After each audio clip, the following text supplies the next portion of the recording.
Hello, everyone. Good afternoon. You are very welcome to the very first, let's say, edition of the Naija Built Environment Conversations. I am so honored and pleased to bring this webinar to you.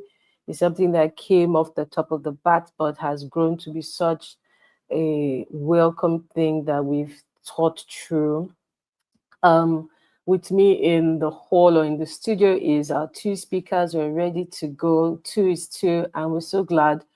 Those of you that are in the room already, you can spread the word that we've started. We'd like to welcome you all to the conversation. It's a honest conversation about the industry that we're building together.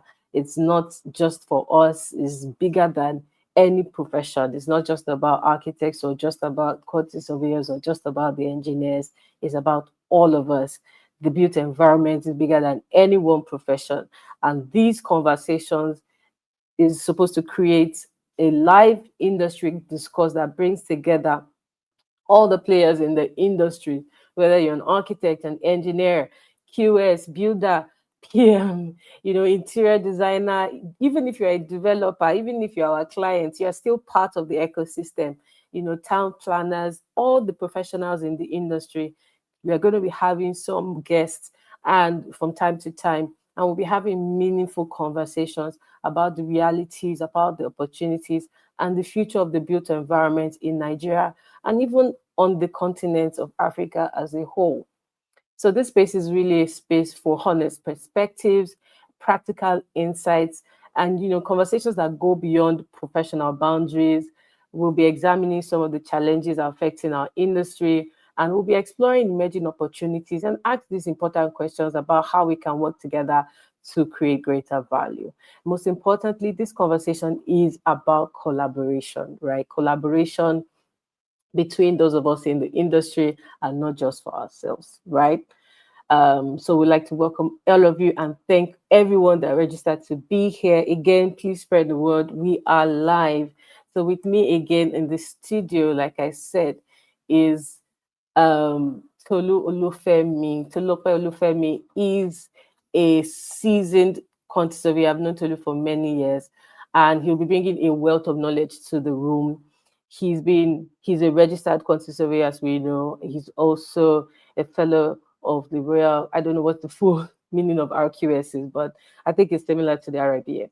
And then also a fellow of the Nigerian Institute of Quantity Surveyors as well. He's been in the practice for over 15 years, and he rose to become the director and practice manager at C Surveyors. Which he's also curious, and so some of the core things they do has to do with cost forecasting, contract administration, dispute resolution, and then he also mentors young quality surveyors as well. So we are hoping that young QSs join the conversation and listen into what he has. Also with me is Amy Joseph, who is also a very brilliant mind. He's someone I've met in the last 4 years. I can almost comfortably call my younger brother. He's a brilliant mind, an emerging architect, some of the people that, if I say you should look out for his voice, I'll be doing him disservice. He's already a leading voice in many circles. Amy is also focused in BIM and computational design, and with sustainability, project strategy, and interdisciplinary delivery in Nigeria as a focus. So welcome again as we bring our guests in, Tolu and Amy. Good afternoon. How are you guys? You good? Very good. Good afternoon. Good afternoon, Actor Bolade. Good afternoon, Amy. Great to have you guys here. And again, I want to publicly say thank you for agreeing to be with us this afternoon. It's a working afternoon. Honestly, we thought it would fall within the public holiday, but you know what? I'm pleased. If anybody is here at their office, look, tell your bosses, tell your people that this is part of your CPD. We are not gossiping here. What we are going to be talking about is stuff to move the industry forward, if you agree with me. So if you take a few hours of your day to listen in, I'm sure that you will be enriched with some of the conversations that we're going to have here. and it will cause such a, it will be such a wonderful time. That's what I'm expecting. Right, guys? Do you agree with me that this is something that people should look out for? Completely, completely. Great, great, great. So we'll go straight to it, and I'll be starting with Tolu. Tolu. So the way we are going to be going in our conversations is that I'm just going to be the host. Yes, from time to time I'll be introducing with some questions here and there, but the plan is honestly to be quiet and hear you speak. So the first question, Tolu, it goes to you, and it's about some of your early stages, your background. So I would like you to walk us through your path from FUTA to, studying PM, FUTA in, Federal University of Technology in Akure, right? And then all the way to studying project manager at the master's level in Unilag. And then from then to, quite quickly, not to give us the whole history of your life, but just tell us how that gradual process has been till you became a practice manager at one of the leading quantity surveying firms in Nigeria today, or probably on the continent today. Okay. Accept. Olade, thank you for that. I want to first of all appreciate the opportunity to bring me into this conversation.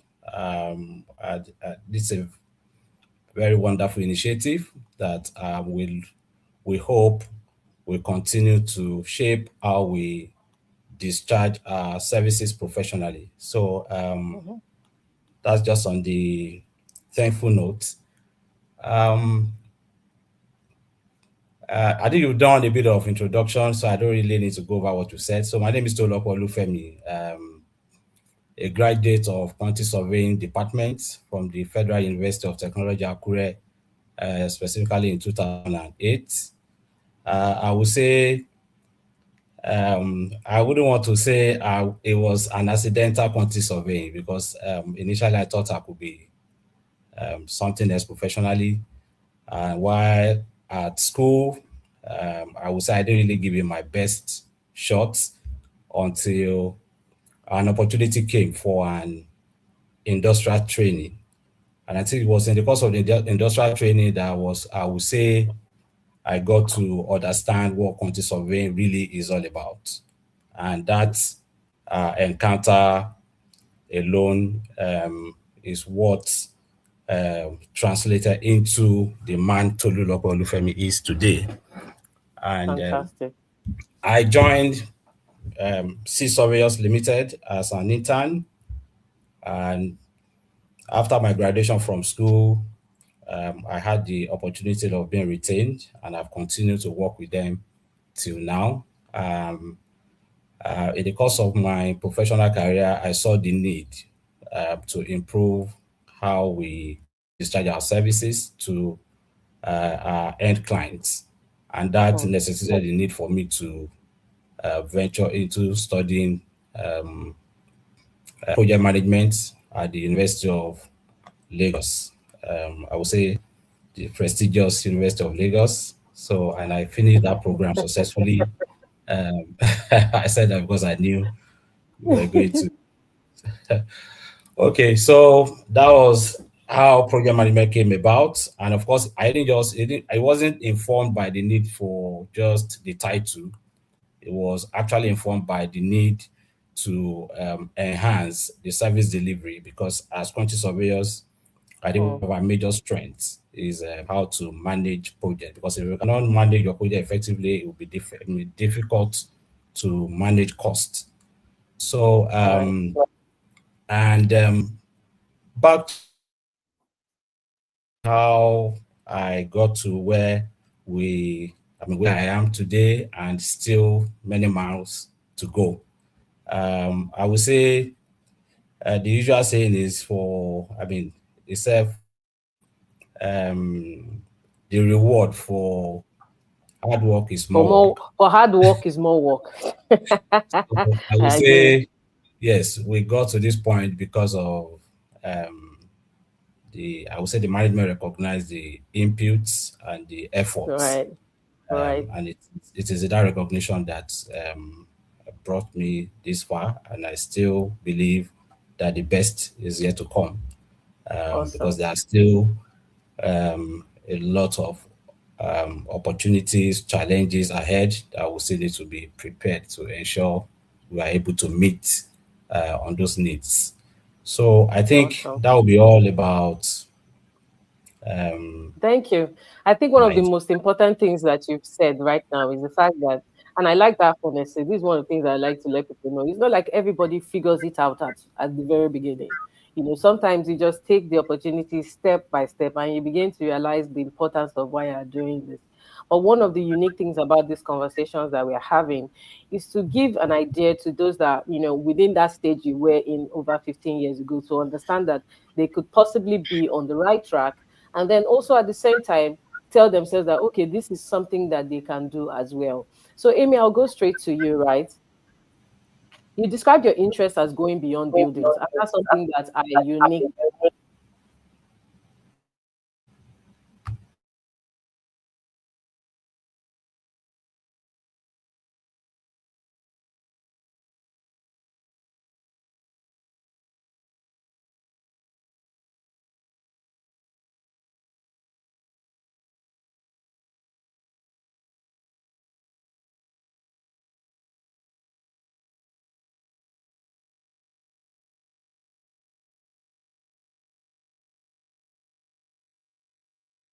I think I lost you for a bit, but I heard the first part of the question, which was basically saying why the interest in buildings or seeing buildings as a system. And I think that stems from the understanding that nothing is without context, nothing is without place or reference. Um, a cup is not the same as a cup in an office. It's not the same as a cup in an office on the third floor. It's not the same as a cup in an office on the third floor of a building located in Abuja. And I think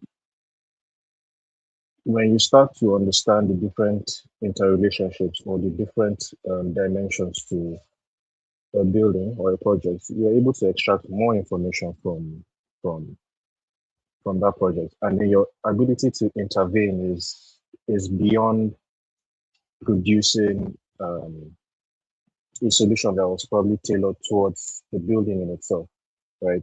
You ask questions on economics, questions on policies, questions on finance, questions on culture, questions on context, place, and your ability to be able to ask those rounded questions go ahead to influence how much value you can bring to the project. And this is with an understanding that your value to the project sometimes can trickle down into a myriad of other activities. So I think that's the major thing that drew me to the idea that there are systems that and what I call them parameters that influence every project. And your understanding of the interrelationship between these different systems goes ahead to influence how much value you bring on that project. Yes, that's about.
Hi.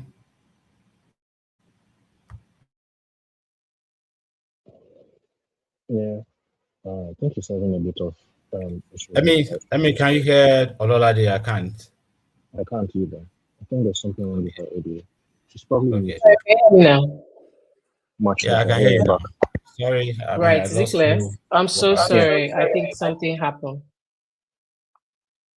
Great. Okay, so if I'm back up, I was asking a question about societal relevance. I was asking a question about societal relevance. Why should anyone care if our services are rendered good or not? Because you have a situation where I gave an analogy before now, where I was mentioning to someone that, look, if you are sitting in a city where all they eat is, I don't know if you understand this, gari jebu, which is like cassava granules, right? And they've not had jollof rice and chicken before. And you come as some bright kid telling everybody, come and eat jollof rice, come and eat jollof rice. My question is, why should anybody come and eat the jollof rice that consultants are cooking? So I think, Tolu, you can go first with that one. I'd like to hear your perspective. Okay, so professionals are meant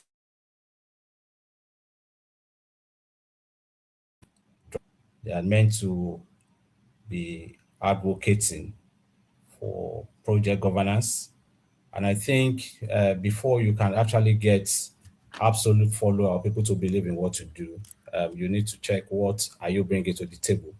So and I think the question is, what competence level do we possess for those of us who have stood out to call ourselves professionals? So the fundamental question is your level of competence will determine how people respond, especially clients at all levels.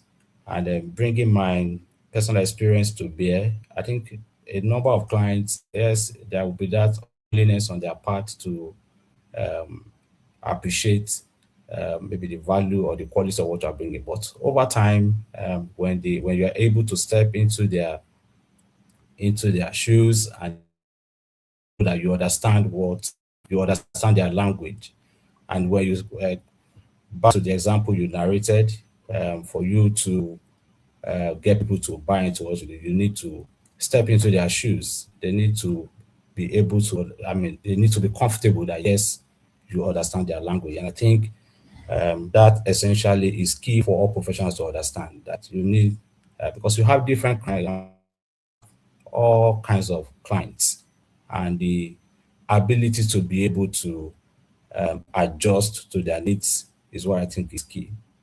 Thank you. Right. Thank you so much. That's important.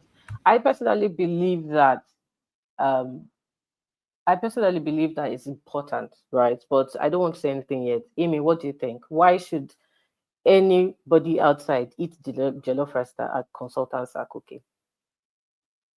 I think the very simple reason is professionals are supposed to be a value add, right? Mm-hmm. Now, how do you add value when you're on main? It's how do you render your voice when people don't even know that that voice exists? So I think the very Okay. first or the very simple reason is that people should know or people should care because this is a very intricate everybody deals or interacts with some form of the construction industry or the other, whether they like it or not. Right. There's also the saying that you don't feel good design, but you notice bad design, right? Mm. I Mm-hmm. think that also goes down to show that when things are not done well, it affects just about everyone. And when you Right. speak about the construction industry, you're not talking just about buildings. You're not just talking about the bungalow next door. You're talking about understanding or professionals who have, would I call it a wide scope or a broad perspective that are able to lend their voices to issues regarding policies. They are able to lend their voices to infrastructure development, right? They are able to lend their voices to transportation, security, insecurity, agriculture, you name it. And if everybody understands you in that bubble of, hey, all you bring is, oh, when I want to draw a house, right, I go make them. Then I think you are not necessarily providing the value you should be able to provide. I think another reason is accountability. Um, when people know you and know what to expect from you, it kind of forces you to bring your best, right? And I think that in itself is also good for the industry. Those are about the two reasons that I think right off the bat or right off the top of my head now why people should pay attention to what the architects and quantity surveyors or other construction professionals are doing, especially in a country like Nigeria, where there's a lot of value to be offered in the infrastructure and development space. There's so much we can and should be doing, and people should Great. know who to go to when they need services in either any of those what do I call it now, spheres or industries or services, Good. basically. Right. Good. Good. Good. Good. So one of the things I wanted to point out the fact is that let's say, for example, I'm that stubborn person that just doesn't feel like I'm convinced enough. Not that you haven't been convincing for me, Tolu, from a cost and delivery standpoint. You know, some people you give an analogy about three important people. They will say the doctor, your pastor, your imam, or your lawyer, saying that if you mess around with those people, is I don't know, for those that believe in the afterworld, I do, honestly. And then your lawyers, if you are not there, you'll go to jail. Your doctor, if you don't take care of your health, you're going to probably die. Why should, from a cost and delivery standpoint, what's the real world cost to society when a project is under consulted or badly managed? Okay, thank you for that. When you say under consulted or badly managed, I think those the answers are very clear, and it's like you're already set up for doom from the beginning. And then what's one of what easily manifests that you see will be poor quality job. Um, Right. then you also have in terms of how the project is conceived. And Mm, if you don't have the right professionals, what you face will be what we call trial and error because you just don't have any basis. Some don't even have design. Some don't have clarity on what they are doing, and it then means if you take the economic interplay into consideration, you find that you are right from day one exposed unduly to both cost and time. And that because without having the right professionals, it will be difficult for you to plan what you intend to achieve. And then what consultants brings to your table is to help you to define your end right from the beginning. So mm, the symptoms of not having consultants around are all around us. As in, you see some buildings that are badly built. As in, we've seen some online that they post where you, after building, they're putting the staircase that doesn't really have any access. This is me just trying to narrow it down to to for just laymen to understand. Then you right. have you outright projects that are built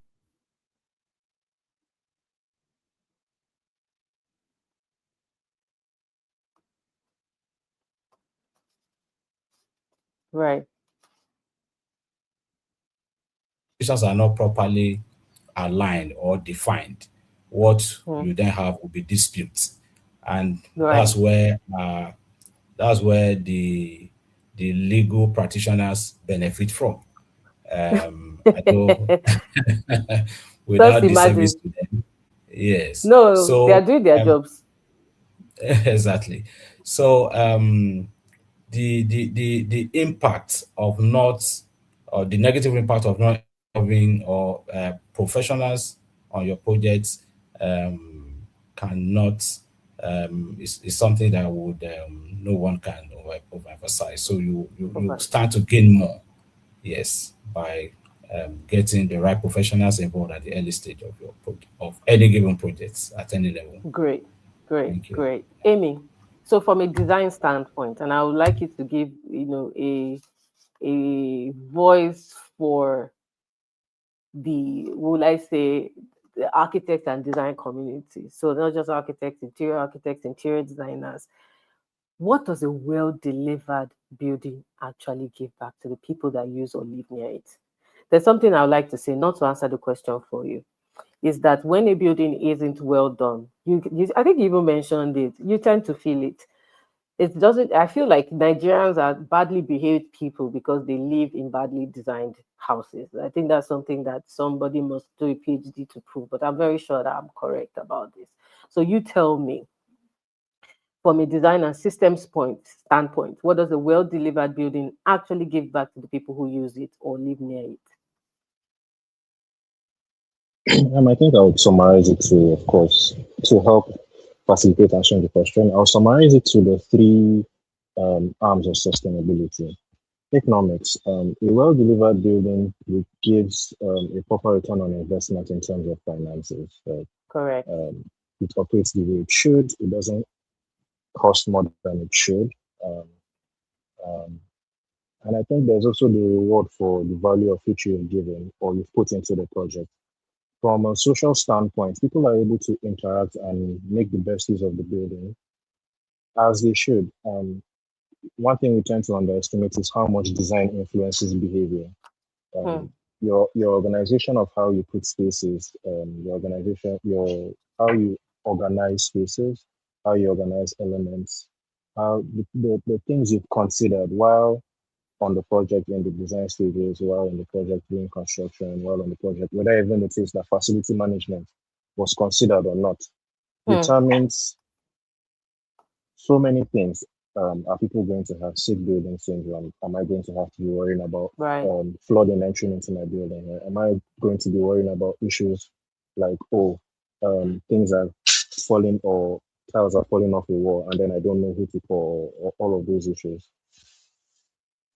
Design influences behavior. And I think another one which virtually everybody is coming to terms with, or if I think everybody has even come to terms with it, is the environment. If Correct. design is not properly considered, the environment suffers. There's over extraction of resources, Mm-hmm. um, and this is very often to the detriment of the environment. This is very often in detriment to, would I say, the economy, right? And then you could also argue that it's even at the detriment to people themselves. I was driving to the office the other day, and then I saw they were cutting trees along Hmm. this video. And then I parked to Hmm. ask, I said, what's going on? And they said, oh, they are placing cameras on the street lights. Placing And cameras. And yeah, so the trees are blocking the cameras. So and you cut the and trees the trees down. are blocking the camera. So they're cutting the Oh trees my down. Then I just goodness. asked him a very simple question. I said, okay, what happens when the trees go back again? Grow You cut back. them again? And then he was quiet. And I said, do you realize you've defeated the aim of why those trees are there in the first place? Because it's not just for visuals. There's the regulation of heat. And then he stood there and he was like, okay, what will happen is I'll give you my boss's number, then you could talk to him. And I think this is where Hmm. professionals in the built environment should start lending their voices because Right. we should have been consulted for things like that.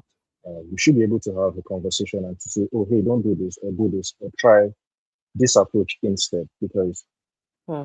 you now start to ask yourself the question of the value balance between the camera and just felling trees along, I don't know, however many kilometers that would be. And then Hmm. just think about how much hotter the place itself would be. So I think hopefully I've answered the question, hopefully in a roundabout method, but I You think I have, should, yeah. honestly. In fact, the next question which I have for the two of you, and I think Amy, you can continue in this line, is with regards to this same thing that you have raised right now, right? You see government projects failing all around us. An example is this particular one, where you were hosting CCTV cameras, and I mean, somebody just thought it's just the CCTV camera company will award it to. Who needs Mm, architects? Who needs consultants in the built mm, environment? They just award the contract to direct to the BPP and move on. And so many things are not considered. Primarily, they fail. These projects fail because the consultants were not involved from the very beginning. You know, some people will argue that idea of directly meeting the contractor will shorten the timelines for delivery. Some people will say that the government prefers to deal with, you know, foreign consultancies and companies and, you know, firms of the like for the prestige, can we actually prove there is a real benefit to using consultants? I think from all you've said, the answer is yes. And specifically home-based consultants. But you just tell us about it, Amy. There must be a benefit. I believe there is. You tell us why there is a benefit Mhm. and why government needs to pay attention to making sure consultants are in the room when these things are happening rather than going on their own. So remember that when you want to give, personally I wouldn't want to say is right, do it. At this point, like I'm saying, these people have been used to eating gari and they don't care for jollof rice. They have no taste and appetite for it. The Mhm. only way you might convince them is if you tell them that it's beneficial to their overall health. Drinking too much gari, it contains cyanide, it's going to affect your eyesight. Have a Mhm. more balanced meal rather than just telling them it tastes better. Do you get my point? But you just elaborate in your own words what you think I about. think the very simple answer would be context. There's a video of what's his name now? Uh, I forget. The person that acted the equalizer. Hmm. Oh, these I can't remember. But then there's a video where he was asked, why do you need a black director to direct a movie for black people? And he said, some things, it's culture, right? It's not racism, it's culture. Right. Only a black person understands what it's like to have a hot comb through your head. And I think the same thing applies here. Only people who have lived in the context of what it is to interact with Nigeria on a daily basis can tell you categorically, oh, these are the pain points, oh, these are the places that the project will fail. And there's also the complexity of cultural differences, right? Yeah, and you need to Mm-hmm. have people who understand these nuances. It's one thing to just bring someone who has like fancy. Yeah, I remember Denzel Washington. It's one thing to remember to have consultants who come in with like the amazing renders, like but it is another thing to have considered and interacted with professionals who can tell you, oh, this is how a Nigerian would interact with this case. These are the ways you can feel, right? I know there's a story Mm-hmm. of the Akilin girls where he said they did this project where they were trying to explore computation and Right. they had their fabrication drawings down to a tolerance of 0.02 and they felt like, oh, we've done a fantastic job. We have given these guys everything that they need to execute the project. And then they Mm-hmm. get to site. For something with a tolerance of 0.02, they were using chalk to trace out the lines, right? And then he goes, that was a moment for him because he realized, oh, I also have to consider the people who will build this and their Right. understanding, or as well as the technology they have Right. access to or how they do things and where they come from. I think it speaks to what it is that we're saying here. I think another thing is an understanding of risks, Mm-hmm. and I think risks are very often ignored, mostly because how do I put it now? There's a tendency that oh, because I've gone through this a number of times and nothing has ever gone wrong, everybody just assumes nothing can go wrong. But I think another thing we need to understand is that everything that will go wrong, that can go wrong, will go wrong. Will definitely And go it wrong. takes people who have lived in or experienced that reality to be able to say, oh, hey, this is that. I think another thing was, it was even a conversation on LinkedIn the other day where the general requirements in terms of sizes of spaces for Nigerians differ from those of other countries. You could probably get away with Hmm. a two-bedroom of 120 square meter, but in Nigerian is like, do you want to kill me? This space is cramped, you know. And these are some of the tiny details that only someone who has lived and experienced that reality can be able to speak to and provide value so as to prevent any errors that can happen or will happen along the pace of the project. Brilliant, brilliant, brilliant. So Tolu, this one I will ask you on the flip side, or yeah, on the flip side, what do consultants themselves, that's in we on the other side of the table, what do we need to do differently to prove to these big patrons, our clients, the government, you know, major private clients, what do we need to do to prove to them that we are what being involved in their projects from the start? So, Lola, I don't think we need to prove anything to the government. The government should be. We don't have anything. I mean, trying to prove to the government is you trying to maybe you are trying to make them any reasonable government Mm-hmm. would know the right thing to do, and for any government not to be able to recognize an industry as key as construction and Right, provide the right framework, provide the right regulatory framework, provide the right environment for right, such an environment to thrive, then it means such government will say is lacks direction. So part of the issues that we'll be having where are the issues of square peg and round holes. hmm, If you and without trying to why there are drawbacks and without trying to sound political at this time, mm-hmm. you will have observed from some of the minor, what I would call minor achievement we have seen in within the sector under the federal Ministry of Power will be roads, and it's because you have the minister as a product of the industry, and you have seen what impact that has played, how big, not without its shortcomings. So any government of the day that is to try to transform the economy will not in any way joke with the industry. And without joking with the industry means you have to harness the potentials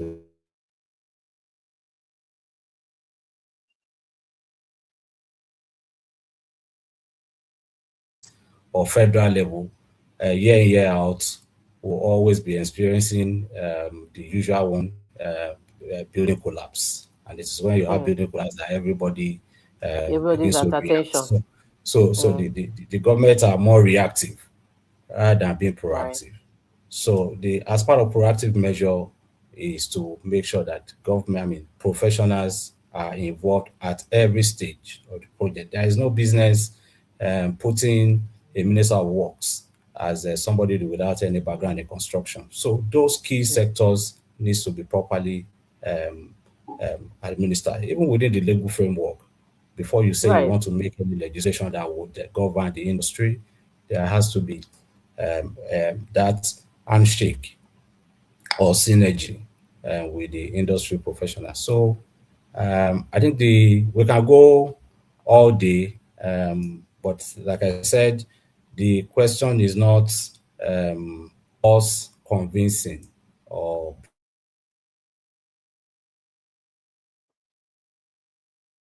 Hmm.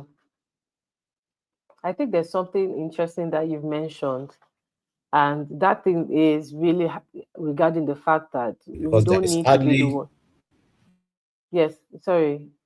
I think I cut you off before you finished. But there was something I was saying that there's something that you mentioned that was really important, that we don't need to really over we have convince different or people. Yes, exactly. you don't need So to over convince and put ourselves in the mind that they're going to learn one way or the other. But being that yes, this is a exactly. country and a continent where we want to, as faithful citizens, encourage our leaders to go in the right direction, because why? It doesn't just give them a better legacy. Its overall impact is, widely reached to everyone in the villages, Yes, everyone feels the impact. We would always want to encourage them to do the right things. Another thing that you pointed out that I didn't even think about was the fact that those key ministries and departments that have to deal with the built environment, it's always important that they are headed and spearheaded by people from the industry. And also where you have crossovers, whether it comes to policy, whether it comes to legal legislation, we can't just take those things in absentia without having the most important built environment voices in the room to advise the lawmakers and advise those in leadership on the right way to go. So I'd like to move quickly to the next segment that I wanted to ask, and this is more internal to our industry, and it has to do with age versus experience, right? Age versus experience. Age versus experience. Now the question is, um, there was something we said, Amy, if you remember, on the conversation we had privately. There was something we said where, and I don't know, I think it was you or Nina that said this. It says, age is to experience what youth is to innovation. And the danger is when either side thinks that one is more important than the other. Age is to experience what youth is to innovation. The danger is when either side thinks it's more important than the other. And Tolu, you've mentored a lot of young quantitative professionals. What's one thing that you wish they had trusted your experience on sooner? Right? What's that thing that you wish they let you know in on sooner? I'm saying this, I'm framing this question with the mind that, I mean, you are still young. We are not that old. We have much older consultants that are still advising us. But as one who's had years and years of experience, you are in a position to advise younger consultants, emerging consultants. What's that one thing that you wish that they would have trusted your experience on sooner? Or one thing you are observing they're doing that you would wish they would listen to your word of advice for? And you can also, as a result of that, tell us something that you've learned from that younger generation in return. So you're still muted though.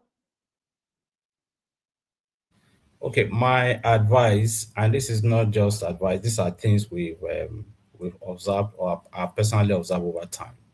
Is that young quantity surveyors should learn to cut their teeth, and there's always that waiting time. There's always that period where you need to build yourself to a point where you can stand out and say yes, you owe, because the society owes you, or you owe that duty of care to the society in which you operate. And then if you intend to stand out as a quantity surveyor rendering relevant services, you must be equal to the task. So there's always that learning process that you need to undergo. Otherwise, if you fail to learn, there will always be that time where you either stand the risk of acting negligently, Mm, which is a disservice to the entire profession, as it were. So I always advise or encourage the ones that we've had opportunity to train to always take time to learn. Once you get it, nobody can take it away from you, and the learning curve never ends.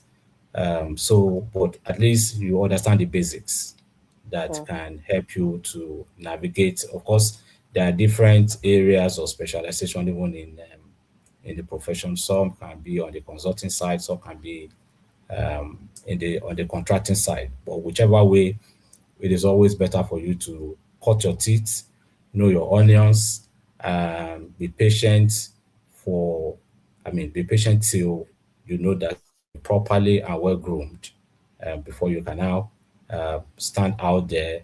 And and of course, within our industry, I think the regulatory body has done justice mm. to that by ensuring that there are continuous practice development. These are Okay. all initiatives to ensure that people are well groomed and they go Mm, through rigorous training before attaining position either as a member of the professional body or to even become a fellow is another difficult feat to achieve. Another So I would step. say to the young ones, yes, I would say to the young ones on the brighter side, there are lots of opportunities out there. In fact, I would say the demand for professionals on this side, because oftentimes you see architects who are telling you to help us that okay, so the opportunities there are endless, but the Mm. capacity is what we need to build. So I would say please take your time to go through the education both in school and also in practice, and you'll find out that sooner than later the sky is the beginning and not the limit. Abiru, I agree with you to 100 to a very large degree. I agree with you. Thank you for that. Amy, what's something you believe technology or a new approach can do that experience alone cannot replace?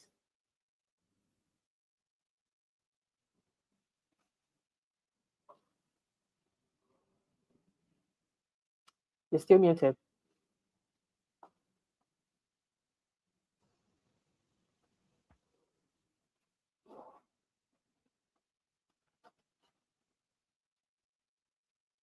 You're still muted, Amy.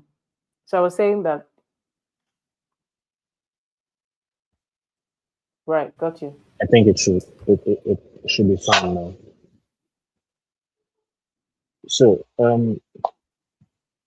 I think one of the favorite things I've noticed about artificial intelligence is how it has decentralized knowledge. And I think I would speak to how I use it. It allows me to come outside myself and challenge my thoughts and my ideas. And Mm-hmm. basically, I use it as a tool to play devil's advocate. Hey, I'm thinking this. What are all the ways that this can fail? What are all the ways that this can go wrong? And I'm finding I'm being able to close my blind spots much faster than I probably would have if I had to go through the traditional means, right, and making those mistakes. That's one. I think another thing is it is fostering collaboration and co-work at a very unprecedented rate. We're able to do so much more with fewer resources, um, quote unquote. And I guess that allows people to look at it this way, right? If I had 10 architects in an office, um, say maybe, or let's bring the number down. Say I had an office with 5 architects, and of that in that office, of that 5, maybe 2 are over 40, 50 with the relevant experience, and then maybe the rest of them are what, 21, 22, 23. Um, in traditional sense, those younger ones would have to um, go to the senior architects and say, hey, this is what I'm thinking. Hey, this is what I'm thinking. What do you think about this? What do you think about this? But I think what technology is beginning to allow is amongst between you and your screen, you can see you can begin to challenge yourself. You can begin to question how you think. You can begin to develop framework. And this is even study that is backed. So this is even backed by science and study. It's people who know how to use artificial intelligence are generally seeing a boost in IQ points, right? You are generally smarter than you should be because you're able to ask the right questions. I guess maybe the downside sometimes can be when you gain one skill, you generally tend to lose something. And the traditional sense often involved going through books, reading things, and in that instance, you very often accidentally stumble on things. So I think it's also important to create that balance. And okay, this is what technology allows me to do today, but this is where um, the conventional way of doing things is advantageous to me. Um, and create that balance because that way you are more rounded. You are not just evolving and losing a part of yourself, but you are evolving and keeping the necessary parts from what was done before and how things were done before. Right. Hmm. Thank you so much. That's really interesting to note. There's something you mentioned about artificial intelligence making one's IQ increase. So many people might argue against that, but I found that the more I used AI, the more intelligent I had to become. Yes, like you said, there's some cost to that substitution it means that there's more knowledge you actually have to get for you to be able to ask your AI the right questions. But that's not what we are talking about again. I mean, but that's in line with what we are saying, but I don't want to go into AI today. One thing I did notice, Tolu, I think you mentioned it about this age versus experience thing. You were outright in the fact that you were telling young people, look, stay the course, learn, understand, build yourself up before you start biting your teeth into the big pie. And Amy, you were mentioning the fact that, look, leverage on in technology to get that knowledge for you to get, ready for the stop. I noticed that there might be some tension. There might be some tension between the two dichotomies. And particularly in the case of how long should I learn before I bite my teeth in, since technology is already giving me some leverage, right? Let me focus on that rather than me asking questions like, where do you think that tension will come from? Because that was originally what I was going to ask. But I want to ask instead, there's going to be a tension between the person that says, yes, gain the knowledge, but gain the knowledge using technology. And that young person might say, well, I have the knowledge on hand. I have AI to get me going fast. Tolu is telling me I should take my time and gain the knowledge. Amy says technology can help me get that knowledge quickly. What's that tension? What do you see? How do we read that balance? Tolu, I'd like you to come in first. Okay, I think, thank you for that. I think there's this usual, um, I think, balance about garbage in, garbage out. So Right. the effectiveness of your information, or the efficacy of your innovation will be determined by the amount of experience that you possess. Hmm. I mean, your innovation is great, it's fantastic.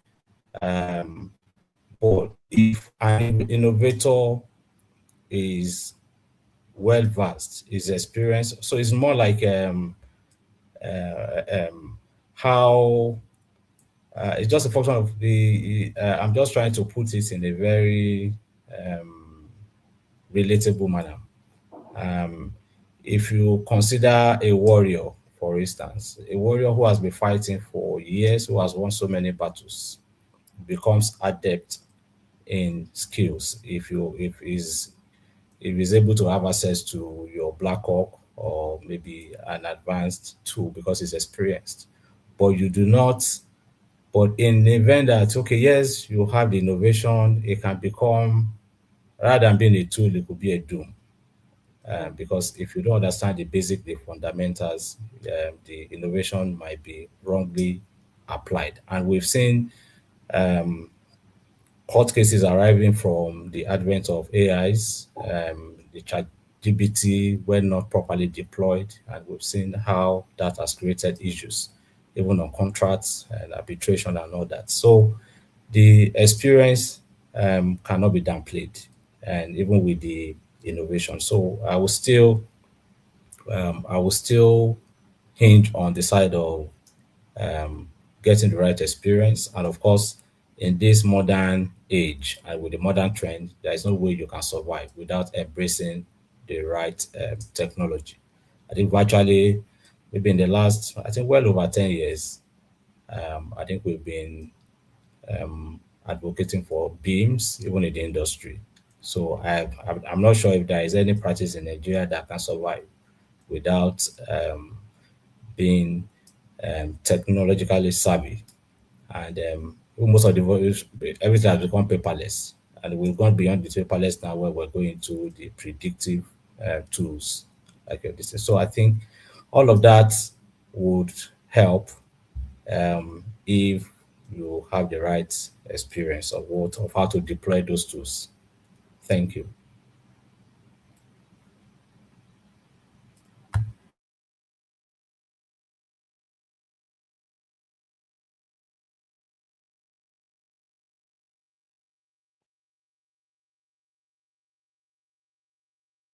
I think you're muted again because we can't hear you. Lade, I can't hear you.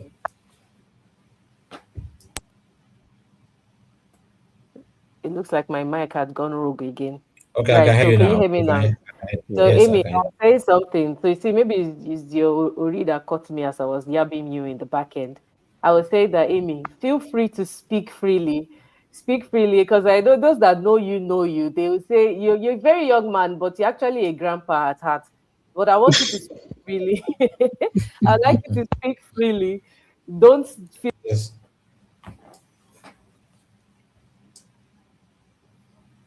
I can't hear you again. I think your mic has gone with again.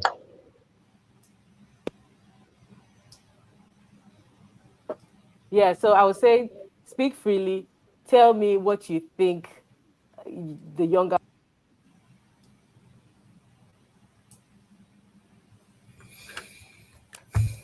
Uh, So the mic went off again, but I don't know. I'm going to Yeah, so guess what. did you hear me? Did you hear what I said? No, no, no. What I was No. saying was that speak freely, don't Mhm. feel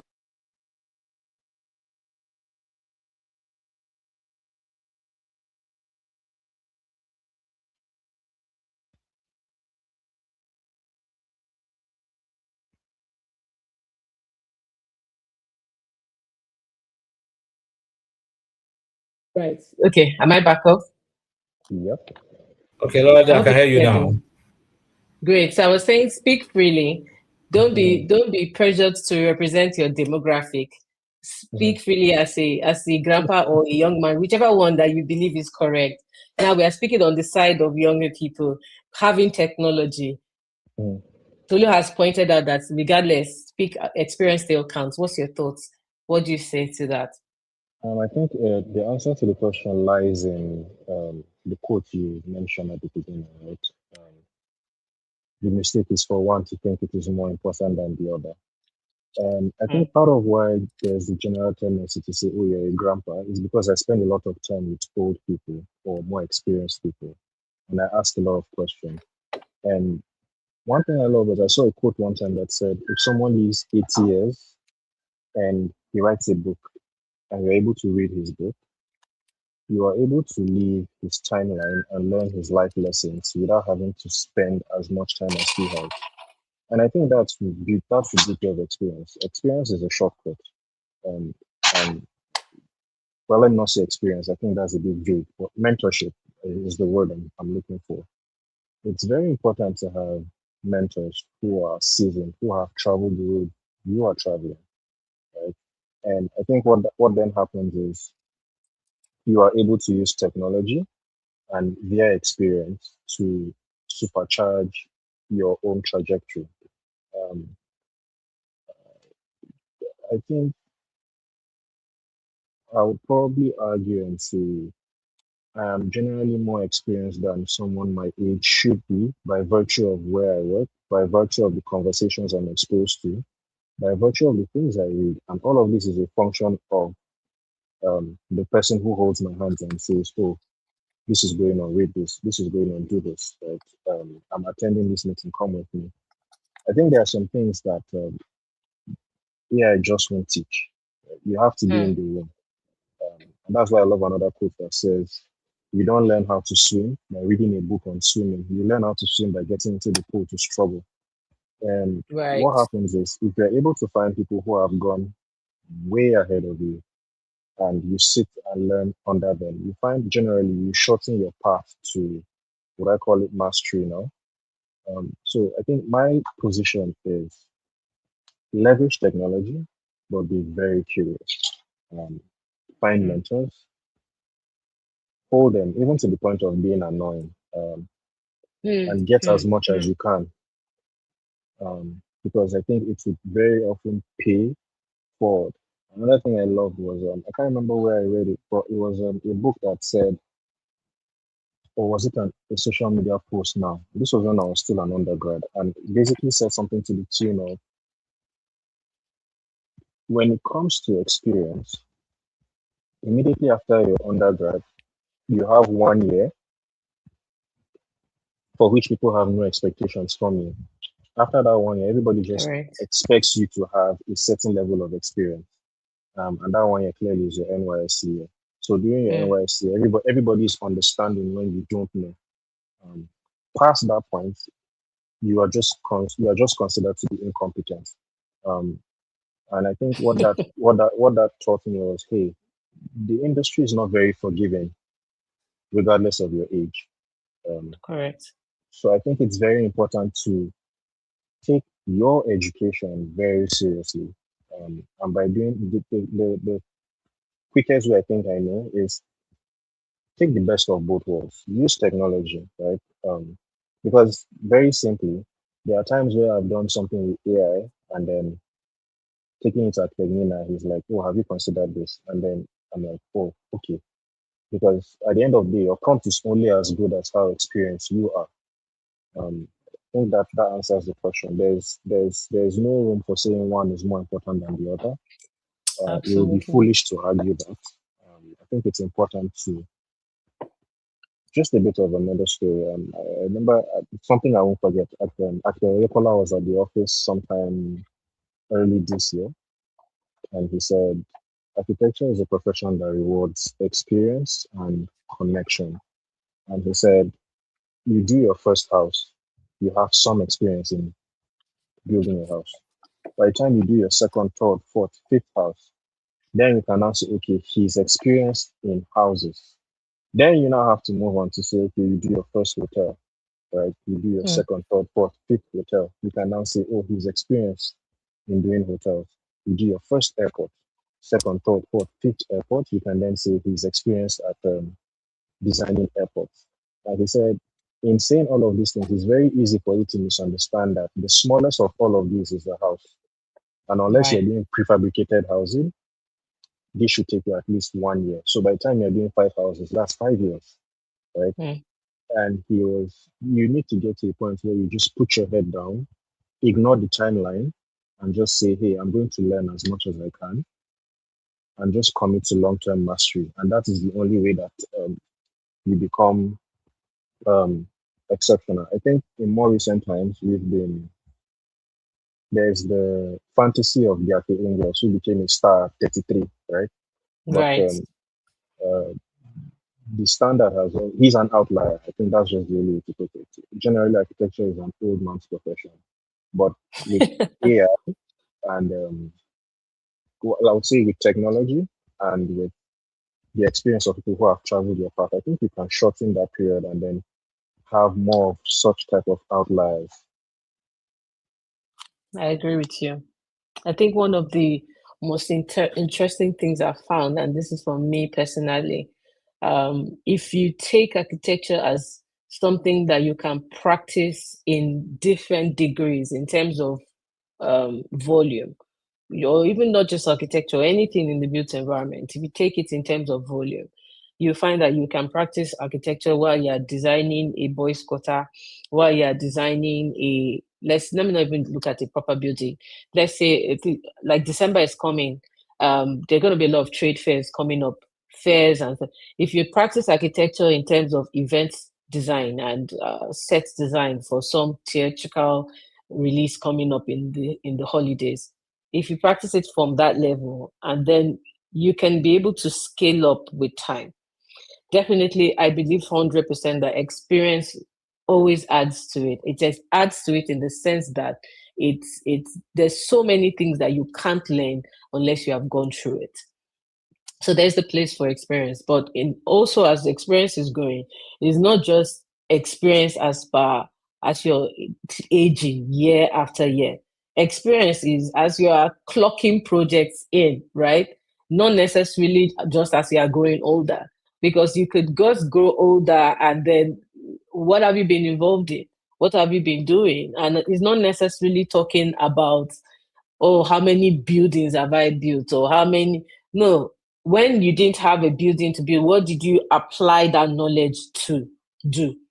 And I think with time, if we allow people to think inwards, they can, frame how they can put their experience to use when there are few opportunities in the areas that, let's say, we are used to. In the areas that a lot of us are used to. Oh, so for example, if the government jobs are not coming as it should, how can I practice quantity surveying. We need people to begin to think deeply about those things and become more relevant in that. But thank you for that. I think next section is quite similar to what we've been talking about, and it has to do with professional readiness and the education pipeline. Right, the three of us have trained in Nigeria, so we'll be using Nigeria as an example, even though we know that some of the things that we are speaking about today is going to go world over, but we've gone through internships, we've gone through comprehensive programs. Tolu, this is for you, to reach up to the director level that you're in. Now, the current part now, from a quantity surveyor perspective, and Ame and I will discuss also from architecture and engineering perspective, is the current path towards licensure.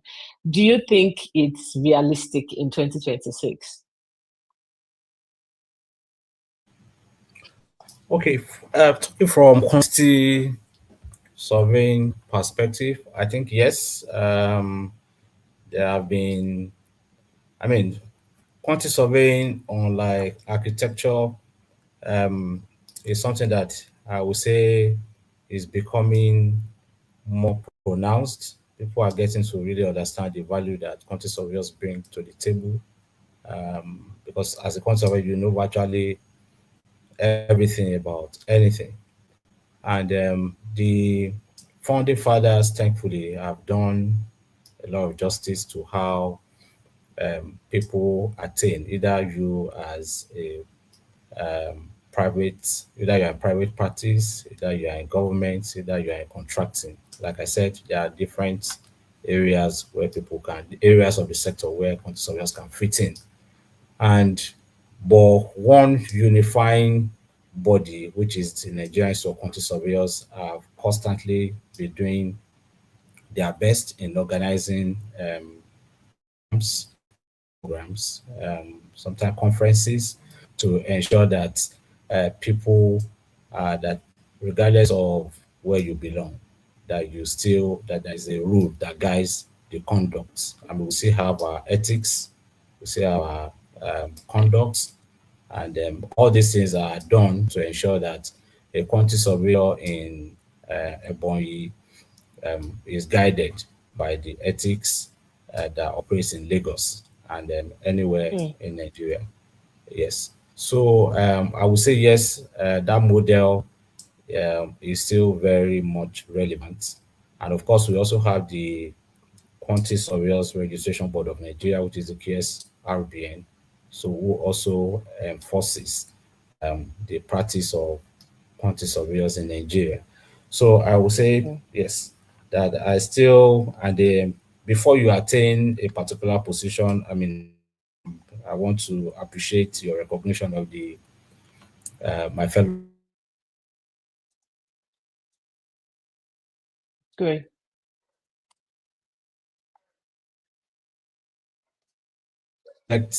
The sanctity of the profession itself is not, they are not just in place, because if they just allow everybody to just go out and say you are quantity surveyor, what are the metrics? So before you can go out there, because like I said, there are grave consequences when you churn out professionals who are not thoroughbred.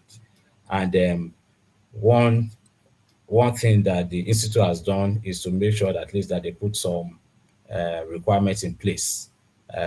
So there's a progression from your internship to graduate training, then you now advance into different level before you can say yes, you can go out there and stand that yes. So I believe those training are essential to maintain what I would call protect professional integrity. So and I think that should apply to virtually every other. Honestly, it applies. It applies to everyone. It applies to everyone. But I mean, you will agree with me that in architecture, and I feel like engineering is quite similar to quantity surveying in this regard. But in architecture, ours is a bit more, nuanced in the sense that, how else do I put this without being, how do I put this without being, incorrect politically? There's a bit And I of guess maybe the way right. if I could jump in and help is Mm-hmm. touching back to the analogy I gave earlier. Like you don't learn how to swim by reading a book and swimming. You learn how to swim by getting to the pool and struggling. I think Great. I would probably say what I've noticed is architecture rewards practice or more practical Mm. than spending as much time in front of a book. I think there's room for both of that. I'm sorry for both. There's room for there's the place of both. But I think maybe a position or an ideal situation I believe is where if you had more people learning under seasoned professionals rather than Great. in the four walls of the classroom. I think because and this is permit me to be honest, what I found was and there could also be I don't know, people could comment if their experience was different. But what I found was after graduation, re-education had to happen Mm. because I came with a set of skills that I realized were not necessarily applicable to the industry, right? And there had to be a complete re-education where I had to start teaching myself certain things to make myself relevant. And I found the more I've worked on certain type of projects, by default, I've just picked up on experience. You could probably argue and say, oh, there are instances where you don't know, well, this is the formal name of something, or this is when you want to be correct by the books. This is what it is called, or this is what this process is called, or this is how everybody recognizes it. But you understand it intuitively, right? Um, and you don't. I don't think you get that from From from school. from school per se. To be Mm. honest, I think I found my growth has really changed as I've been more hands-on rather than um, say function of what it is I learned from a book. And I guess it's a question to ask or a conversation to be had. It's not to say, hey, the classroom is useless. It's not to say, oh, practice is more important. It is to say the way we are doing, the way we go about things now, is this the best way to get the most out of professionals, especially if you Correct. consider what the society needs from professionals has drastically changed and is continuously changing. Mm-hmm. Should we be considering, hey, we need to change or we consider how we train our professionals? We need to consider, again, and I'm always going to be someone who preaches the importance of mentorship, right? This is not to say, oh, um, let's change it. Instead of doing 5 years masters, 2 years MSc, I'm sorry, 5 years undergrad, 2 years MSc, let's do 5 years undergrad and then just give everybody licenses. No, I think Mm-hmm. in the immortal words of Uncle Ben, with great power comes great responsibility, right? There's the need to learn in a protected bubble where you are able to make mistakes that don't have Hard direct impact on the consequences. industry, exactly hard Correct. consequences. Um, but Correct.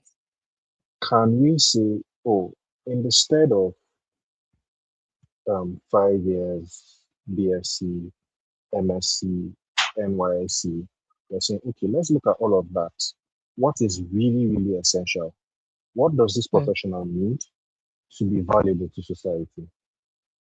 Who can best provide that to them? And I think if you ask yourself that question, you realize some of it is provided by a guided curriculum, some of it is provided by a personal curriculum, some of it is provided by a mentorship curriculum. And you now Correct. ask yourself, does the path to essential recognize this reality? I guess this is maybe a question for people to answer rather Mm. than for me to project and say, hey, this is my But opinion. I know I have my answer, but it's a no, question you to don't need to ask. share answer. Don't share. Yeah. They need to pay you for that answer because it's essentially what it is. Like the quantity surveyors, the engineers, like I was saying, they have their own straight line jacket. And I think it has to do with the fact that theirs is more of a science than an art. There's the art to it. Yes, I think I agree. But it's really more straightforward. So it's easy to unify, it's easy to streamline. But when it comes to those of us in the arts that has a science attached to it, there's so much that we need to catch. And when you catch things, you can't teach what you are supposed to catch. How do you catch things? Like a sponge, you need to be in the environment where you are soaking it up from where you are in, right? Where you soak it up. And like you said, technology helps with that soaking up. Technology really helps with that soaking up. It helps with the soaking up in the sense that when you are immersed in that learning environment, you're constantly loading yourself with information and learning from people above you, not necessarily far above you, but maybe just a step ahead of you. That senior architect that you report to, or senior engineer you report to, QS or whoever you report to, that person is literally who you are learning from. You're like a sponge. And whatever you can't get off from that person, you learn from books, you learn from the internet, you learn from things like this, you learn from spaces like the Naija Built Environment Conversations, right? That's really what this event is about, right? And I think the other thing I would like to ask before we move on to the next segment or question is, like I said, the one you were going to say is, Amy, can we do things differently? I think we can agree from the architecture perspective, yes, 100%.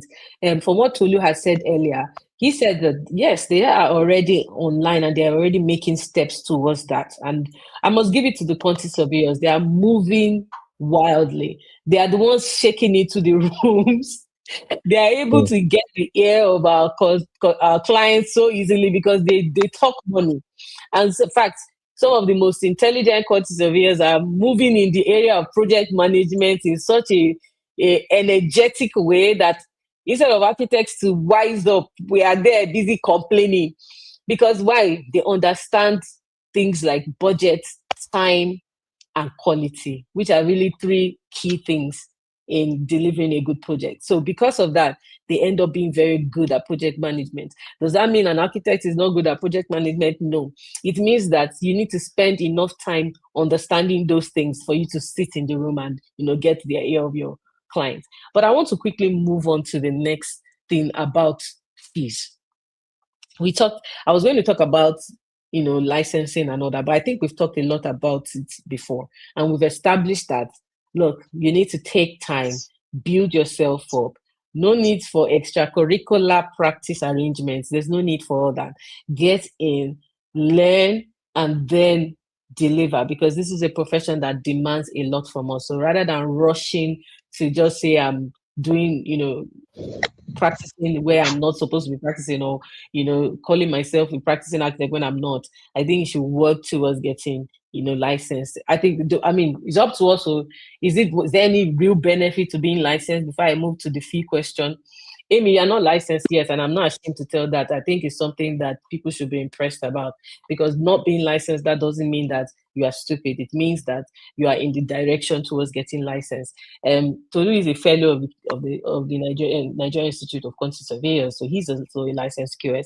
But Amy, to you, I'll ask you: what's the benefit? Do you think it's important? That question concerning licensing.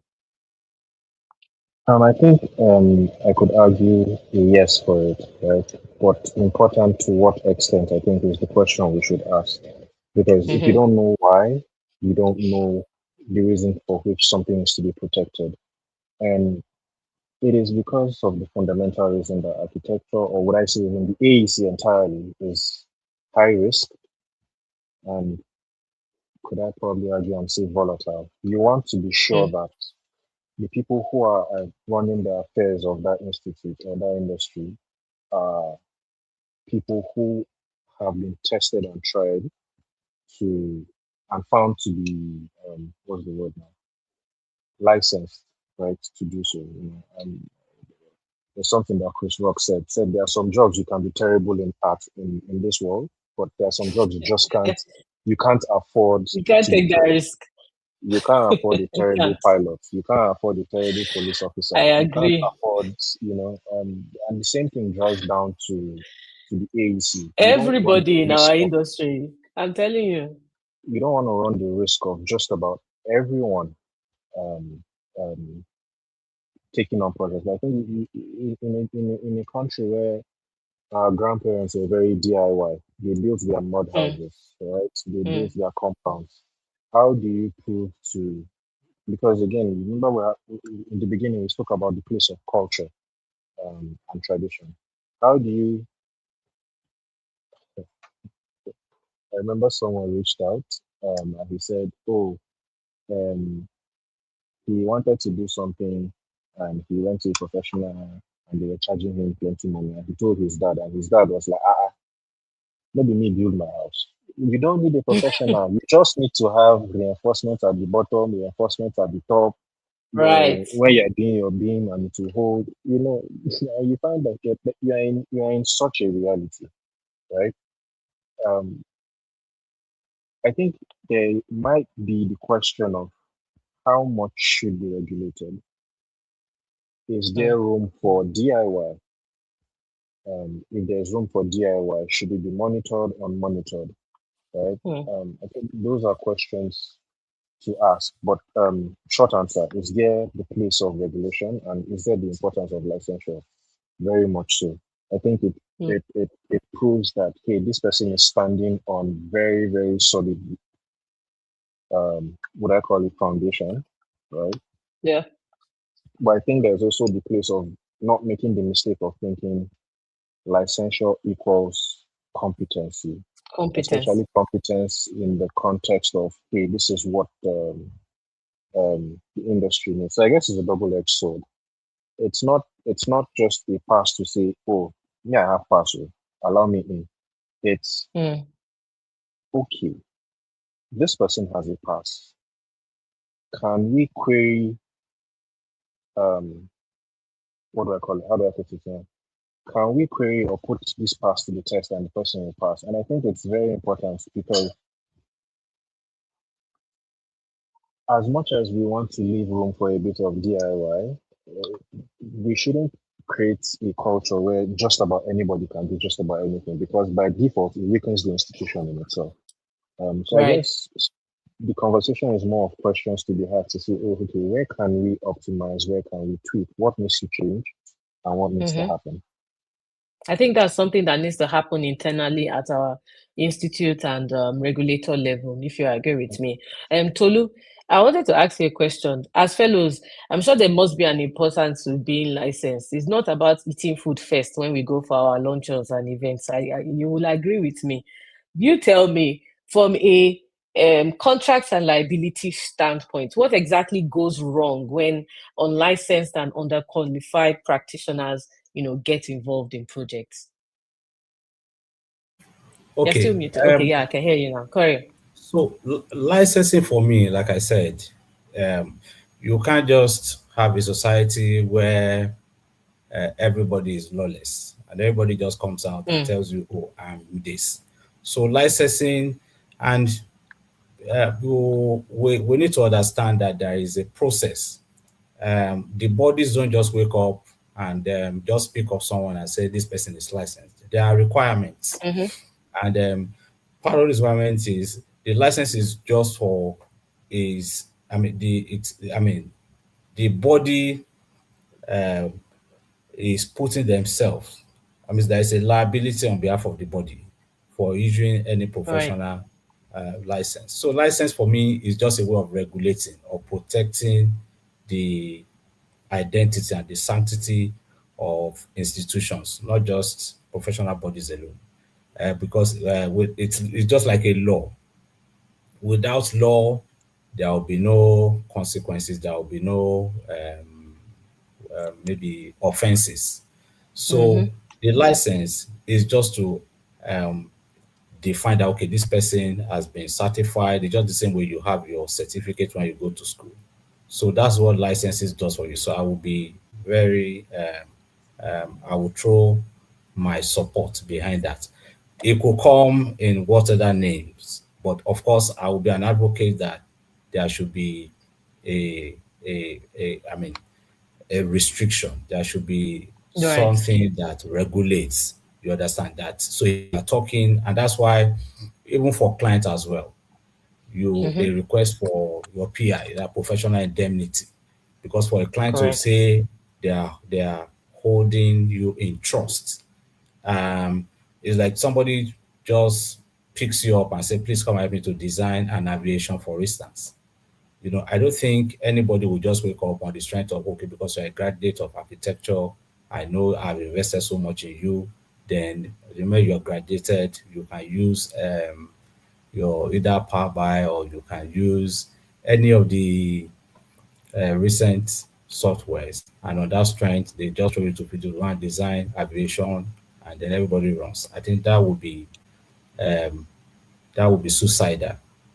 So, but licensing ensures that you go through a structured, and I'm saying, when I say not just training, I say structured training, and with certain expectations. And so as you are able to meet those requirements, it is it is assumed that, okay, because you will have the training, for instance, is not just about you understanding design or you understanding how to prepare bill of quantities. No, there is the human element, how you are able to respond to the society.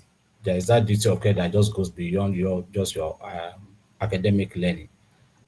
So it is way more. I think in NIQS it goes just beyond the technical. You are also There are also management side of it, also of things, because no matter how you look at it, there are, and that's why there is the room for that continuous professional development, where what you did, and uh, I mean, gave an example of somebody doing a house. Your experience in your first house will be different from when you are doing one. And by the time you now have, because the beauty in the profession is that, you have opportunities to work on numerous projects. Personally, I think one of my Right. greatest motivating factors is when I have opportunities to work on different projects and not just limit myself to a particular thing. And of course, in terms of Style. experience, maybe back to um, the age, professional development, and academic. Maybe I'm trying to address all of that in one. um, your age has got nothing to do with your experience, you know. But of course, age can also be a factor, but not necessarily an end in itself. You could be old, and the only thing you've ever done is public toilet, or even maybe at local government level. And you could just be a fresh graduate, and the first thing you are faced with is to go and do His own a big, massive skyscraper. project somewhere. You Of such. understand? Be a Yeah, that happens. project somewhere. Yeah. You begin to talk, they will say the end justify the means. So licensing, I think, is still very important, just to regulate and to put everybody in check. And then it also helps the profession. It helps us to preserve the sanctity of the profession, and it means I everybody agree with are you. working. We're all working with that duty of care in mind. So it just helps to regulate the profession. So I would strongly be in I'm support of sure it. some might argue that, well, they are not making it easier for us to get in. Well, I think part of our work is to say, and maybe at another conversation, we'll deep dive into this very well, because especially those of us in architecture, we've had our issues, but currently we are back on track. Exams are going on and the pipeline is flowing. I feel like there is, and it's not just a feeling, I sort of know that there is a benefit when you have more licensed professionals in the field. And I think one of my major, will I say, motives in life is to increase that number as much as possible. It's one of the reasons why I wrote my book, The Naija Architect's Guide, so I can act as a resource to make people ready for practice. And it's also something that has to do with the fact that people need to get licensed, do things well. Going to university and graduating doesn't mean you are completely passed out. I think it can even start from the way some sectors of our country arrange our learning systems. Some people might say they do their BSc, they wait, they go for NYC, then come back, go for NYC. I know a corporate, somebody that did that is in the room, but let me not expose him too much. But I would always encourage people to sit through and take it all from beginning to the end, no matter how long it takes, and just finish all your training all at once. Does this mean that um our training can't be shorter? No, I don't think it means that it must. I don't believe that we must spend 6 years learning how to become a graduate architect in Nigeria. I personally believe it can be shorter. However, that's what it is right now. So you must do it pending the time we, you know, make it a bit more concise. On the other side, there should be more conversations towards shortening, towards making it more enriched, even if you want to say keep it long. Our programs, injecting tutors that are steeped with knowledge of the practicalities of the built environment in our education system. But I believe that's something we'll discuss at another time and another place. Also, that we'll wrap this up. We have very few minutes left. We want to talk about fees now. And that's an interesting topic. Tolu, fees. Now, there's a push industry-wide for a unified fee and remuneration reference. And I know there's something that we've had. There's only one thing that sort of, sticks to the minds of many of us, and that's the one that was done. We call it the Obasanjo fee scale. And after that, there's been some fee scales from different, parties, one from ACAN, one from the ARCON, and even the current ones from ARCON. It just speaks about remunerations for the architects. And those of us that calculate fees in the back end, we do the, computation at the back to know how to break down. Now, uniform fee reference for all consultant professionals in the industry. Why has it been so hard to land? And what do you think we need to do to make it stick? Tolu, you need to go on this quickly so that we can. And then, Amy, I'll come to you about that in another direction.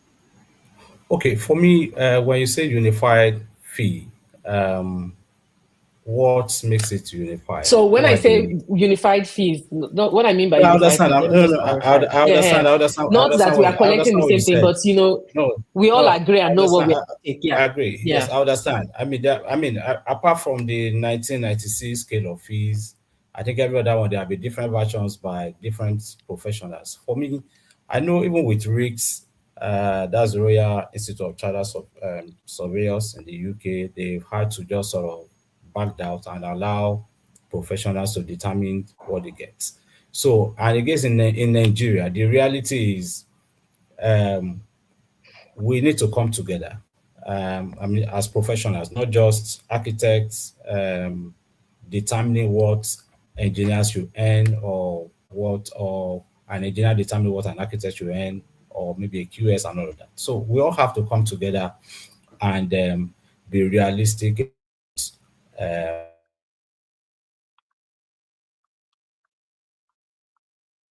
Sometimes, even with the unified fee, you find out that either you are being underpaid, and in some cases, you find that when you put in your fee on the basis of either ACAN or the federal government, some other kind with some clients would naturally react and tell you this is too, and even when sometimes when you look at it, this really a reflection of your services. So I think it's a tricky one, and I think there has to be that industry-wide consultation on how we can realistically charge for what we think we are due. One way could be to look at your manner and let everybody come together. Maybe then you can have project bands, and maybe there will be something like consultation at the very least. If you want me to do this before at the point of inception. I think I got into this argument with an architect where he has said briefing stage is different from inception, and he said the moment you come to me and you say you want me to develop something for you, you need to pay me this amount before I even go to interpret your concept. So it will collect that one. So if you decide you don't want to run with this concept, he already got something. He already got some unlike money. he already got some money. So I think it's an honest conversation that we should all be open to have, rather than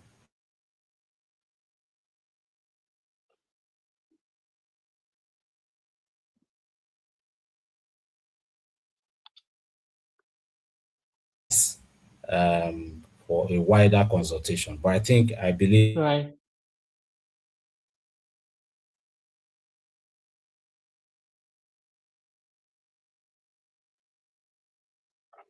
compensated for the services we are rendering, because we're actually doing a much than we're being paid currently. Yeah, I agree.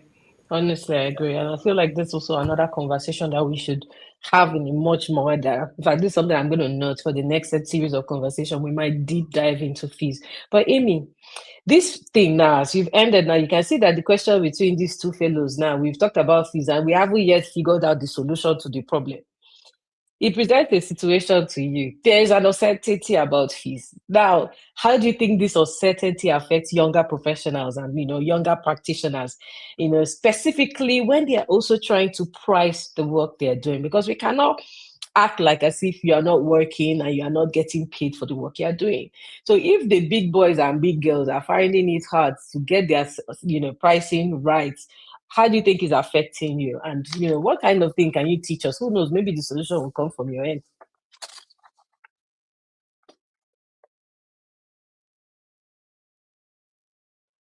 Yeah, we can't hear you yet.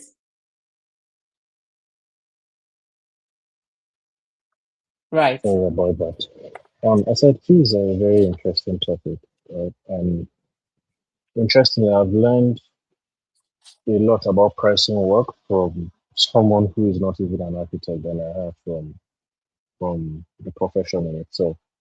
I think if you mention his name, probably anybody who follows his work will probably know. So I'm going to talk about Chris Do here now.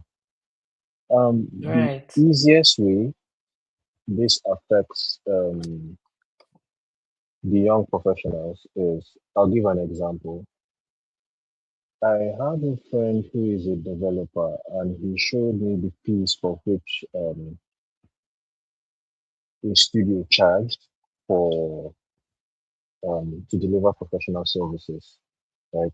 Especially even considering the scale of what it is he was doing. And then I also happen to have a friend of a friend who happens to work in the office. And then when I heard her salary, I was like, oh, that makes sense. Because Right. you can't charge what you're charging and then say you're able to pay professionals. And the conversations that happen in the bubble of young people is, guy, this thing is not even worth my time. For starters, I'm Hmm. seeing the old heads are suffering. Do I want to wait till I'm 50 to also join their suffering? Or should I find another industry where I can be relevant? And I think what is beginning to happen, or what has been happening for the longest, is the industry is losing professionals, it's losing the people who are supposed to take over from a certain generation when that generation decides to either take a step back or retire, or I don't know, the natural end of life comes. There's And going to be like a gap. That's what you're saying. there's the risk of that gap because the people who are supposed to take over are jumping ship. The people who are supposed Right. to be building the experience. Here's another thing. Another way it is costing is the quickest way to build experience is to learn or understudy someone who has gone further than you have, right? And you cannot convince me to go and sit in an office where somebody pays me 80, 100, 120,000 monthly when my life's problems are starting from 400, 500, 600, right? Right. I'm not going to do it. I will not subject myself to that. It's Hmm. either, and then the halfway house is this. You find yourself in that office and then you're probably doing things on the side to keep body and Mm-hmm. soul together. So it's like your side gig or your side hustle is what is funding your dream. And I think I've spoken to enough professionals to realize it's something that is very common in the industry. It's where professionals have something outside the typical or what you would call the conventional architecture, and then they use that to fund the architecture itself. And the reality is, all of this is painting an image of doom to people who are younger. And they're like, what's the point? Another risk you run is, okay, people who are younger feel, okay, than for me to collect 100,000 naira salary, let me go out and do PP. And then for a house or a resident, or let's say a, what do I use as an example now? A maybe a duplex. You have someone who is charging what 300,000, 400,000 naira to get it Wow. done. And ultimately, what you're doing is you are shortchanging. You're even there's how do you go and tell someone, hey, for services of this range, you probably should be thinking Mm-hmm. somewhere to the figure of 18, 24, 27, Right. 180 million, whatever the case may be, based off of the nature of the client it is who you are charging. And he will look at you like, you must be a ritualist because I know someone who is doing for 300, 400. 300K, exactly. And what that does is it affects our ability to pay for the tools we are supposed to pay for. It affects our ability to hire the type of best-in-class collaborators that you need.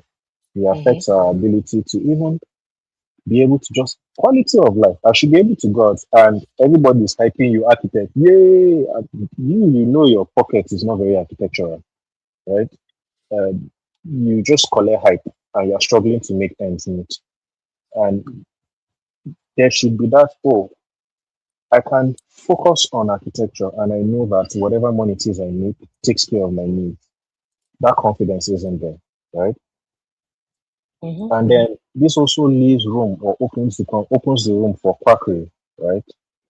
Um, because I think one thing I've learned is, and that's why I've even stopped stressing myself, is like no matter how low you go, there's somebody that is willing to go lower, right? Does that mean we should get to the ground? If you Does feel that like mean if you feel like the that doesn't mean lowest we are going somebody to can go go to the is ground? if you feel like the lowest somebody is willing to charge for a Oh project, oh, my I'll do it for goodness. free. I'm very sure there's someone that will pay and say, ah, give me this work now so that I'll put it on my portfolio, right? So it's Exactly. one thing I've learned, or at least the peace I've come to make with myself, is the biggest way to rise above that fee conversation, I think I've found is competence. There is a level of competence I think you have that just opens you to a completely different set of clientele. Um, and I think you can appreciate we both know someone who is in that league, right? Um, Yeah. the conversations he handles are not I want to do two bedroom or Yeah. I want to do it's I don't even know what I want to do, not even talk of how I want to do it, right? Who do I call? And Right. when I you're in think that for me, league, I think you're able to I, command a bit more. yeah, I think for me, it's essentially Tolu, and I think this is to us. I think, and this is one of the things I want to put out there with this um conversation here. Please, if you have questions, you can please drop your questions in the chat box because would need to beg your indulgence for the speakers to just give us an extra 15 minutes so that we can go into Q&A quickly because we've exhausted most of our time for the conversation. But just to put out a notice that please, you can start dropping your questions in the chat box. I see a couple of questions. So please put your questions quickly so we can take them. One thing I'm saying is that the thing for me is one of the reasons why I'm saying, look, we need to have conversations like this, is we must show that it is possible. You know, especially even within older circles, you find a lot of complaining going on where people are saying things like, can I collect full fees? They are not going to give it to me. They're not da da da da. And I've had senior architects ask me, have I collected full fees before? And I've said, yes, I have. And I mean, I won't claim that I always collect full fees in all my projects. No, that's not usually the case because even the big boys are negotiating their fees. Come on, who am I? But that doesn't mean I should sit down and say that because they are not paying, then I should now collect less. Mm.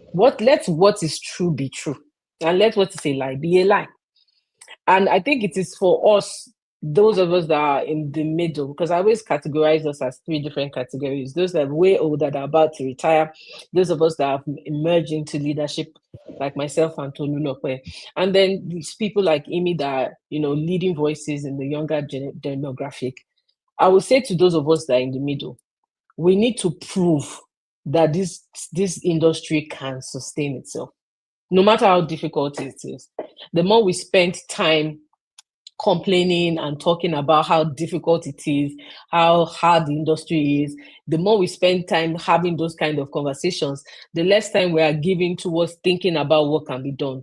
Like what Amy has said carefully, he said something about if you have competence, your competence should speak for you, and you put yourself in rooms where the people that are willing to pay that money will pay. And I think competency smells. I'm sorry, there's no other way for me to describe it. Tolu, I'm sure you can understand what I'm saying. Competency smells. There's a way when you are competent, like, I'm sorry, there's no other way for me to say it other than this. It show for body. It show for body when you have come to, and that's where it comes to the point of having understanding and gaining experience and gaining knowledge and insight to do the thing that you are supposed to do. It comes on you as somebody who is knowledgeable. who understand what needs to be done. And you can only get to that point when you have spent enough time learning and gaining and assimilating information.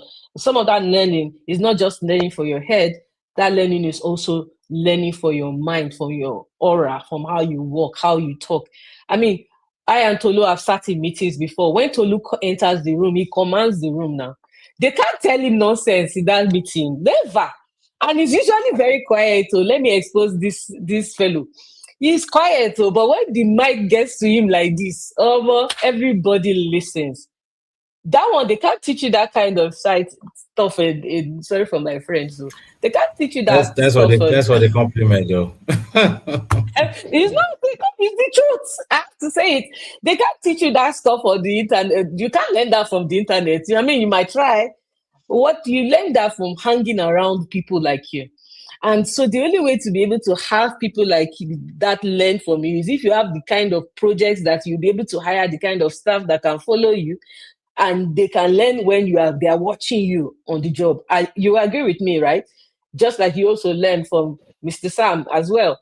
And I feel like the energy that we need to have is to ensure that we have practices that emerge, that we can be able to not just hire the staff that can learn from us, pay them adequately, and also transfer, that kind of knowledge that they need, to get on.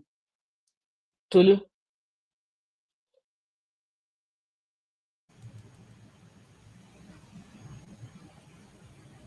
Hello. Yes, I think Yeah, you are quite. I think you've touched on yourself and Amy. You really touched on that. You, and that's why I said it's an industry-wide engagement that should happen. conversation. I agree. It's something that we need to do. So now in closing, and just before I will just close this and then we'll go straight to some questions that I've seen. If you had one message for the government or the regulators, one message for academia, and one message for young practitioners, what would each be? Very quickly. Tolu, you could go first. One message for government and regulators, one message for the academia, and one message for young practitioners. What would that be? Okay. For government, I would say get the right professionals in the right construction-related positions, and for academia, there has to be extensive collaboration between institutions and then also for young professionals, I would say, like I said before, cut your teeth and know your onions. Then the rest will Mm, be history. I agree. Thank you so much. Amy, what about you? I think for me, for government, is it takes the right type of professionals with the right type of experience to de-risk the right type of project. And it is very important that that is always considered, and we're not just jumping processes to awarding projects or awarding contracts, because the long-term effect is very grave on the economy, the generation that comes after, Nigerians as a whole, Nigeria's identity in general. Um, Mm, for academia, I think it's important to understand that there has to be a relationship between academia and practice that happens in parallel, right? For young professionals, I think one quote that I love from Oprah is, become so very good at what you do that they cannot deny your talent. And I think that's something yeah, that competence does. There's a level you get to where they can't argue this person knows or doesn't know what he's doing. And I think that protects you from competition in general because you are very competent. I think that's about the message I would have for each. thank you so much. So we'll just quickly go through the questions. I know it's already time up, but I want to please crave your indulgence. We'll just take 15 minutes to address that. The first one, right, it says, What advice can you give on how to protect intellectual property, especially in this age of people replicating designs or basing their designs off another person's or even sharing them on social media? Intellectual property. I mean, what do you think? How do we do that? I think intellectual property is a topic that is unending in the sense that even till next week. In fact, I think it was a month ago. I saw a post on Instagram about a church in China that copied a church. I can't remember where, somewhere in South America, and they finally won the international legal battle on that. And that building now has to be demolished because it was literally a replica of the copy building. So, what do you think we should do to? What advice do you have?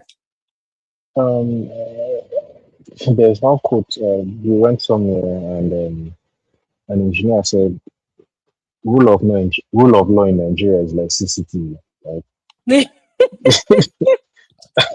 That there's camera that is seeing somebody doesn't stop people from stealing. Right? Doesn't stop people from stealing. They will even show the Uh, person's face like this, and he you will don't still know. do You what even he write the wants to do. person's name, first name and middle name, and the person will still be doing. But I still believe that somehow, But we I still think have to in do what we need to do. yeah, I think at the same time there is my answer might not necessarily be the one that she is looking for. But I think another thing that I've Mm. come to learn is that imitation is a form of flattery. Right?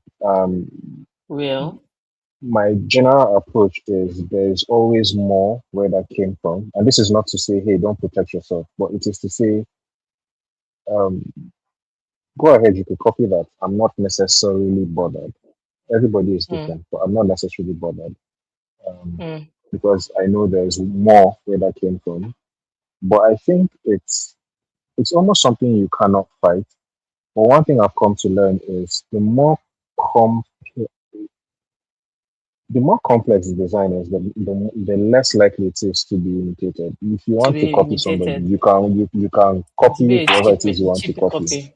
Mm. Yeah, but it's more difficult to copy practices like MAD or Zaha or UN Right. Studio because how you cannot handle those curves without the right type of experience.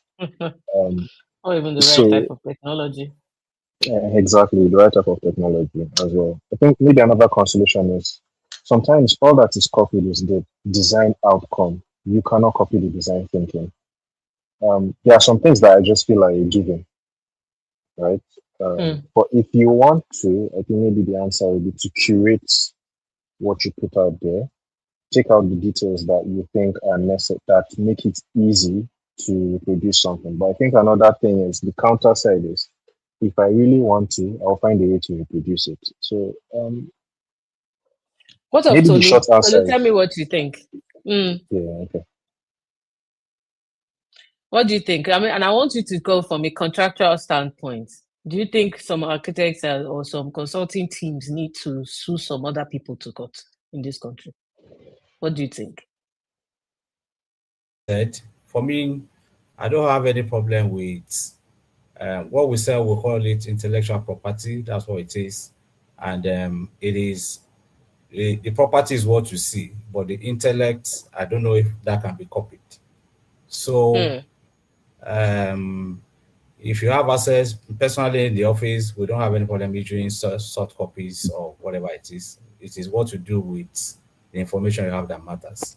So I don't think the fear should be around somebody copying your work because even in this time and age where you could go to Pinterest and find virtually everything you want. So I don't know what it is. So that's why I said it would be nice for me to understand the context that question is coming from. But in the industry generally, apart from you, even your Beam and then all the software that we use right now, you have even people that do the pirated copies and all that. So Hmm. so I think the focus should be on you constantly evolving Right. and that's personal development professionally, and that's how I see us attaining that competitive edge. I've had Hmm. instances where I've been confronted, oh, this is your template, it came from you. And I say, oh, that template Hmm. maybe, of course, it looks like mine, but what are you doing with it? even when we are faced with good. Good question. You understand? So there shouldn't be Right. that, except maybe if you are talking about, I mean, if you have an innovation that has never been done before, yes, you can be looking at, okay, you are developing a software, you can get your patent Mm, for it or copyright. But if it is about you designing anything, I don't think because either if you want it, we've had instances where even fraudsters has gone things as like your regular registration papers where they use it to do some fraudulent stuffs. So how much right. more I when you know. are being paid for a design? Yes, if you are being paid for a design and you hand it over to the client it can filter. So I don't know. I think Well, it I is up personally to feel, you. I just feel like I need somebody that is stubborn enough to make a scapegoat of someone. But then again, in our own industry, there's a tightrope. So inspiration can come from anywhere. So you have to spend a lot of time defining that inspiration was entirely yours. So, Exactly. intellectual property is indeed. We have another question. It says, as a young professional who is being faced with lots of gatekeeping, but we are still told to seek mentorship. What's the solution or balance to this? Tolu, I think it is something you need to help us, And somebody else in the comment talked about mentorship, and I think it's important. What Mentorship, do you and I would think? say, I mean, talking from personal perspective, I mean, from my own personal Mm-hmm. experience, I think it is important. And yes, you could have all the right skills. You just need somebody to show you the right way to go. I think the Right. importance of mentorship cannot be overemphasized because you find out that you run faster than someone without a guide. Mm, It is always safer when you have somebody who has already walked that path, um, leading you or telling you the pitfalls. So it helps you to on your own to. I mean, if you it's about having the right information and you can it can help you to now see, okay, these are areas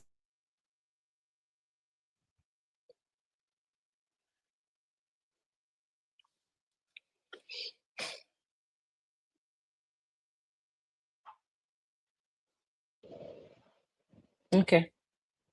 where, I mean, I think we all get mentored in one way or the other, either directly or indirectly. It doesn't have to be maybe one physical individual or something. It could just be from True. reading, Reading maybe books. Mm-hmm. even the process of you learning from school is still part of the training. So I it agree. doesn't mean that you have to deliberately go and sit under somebody all in the name of looking for you also need to be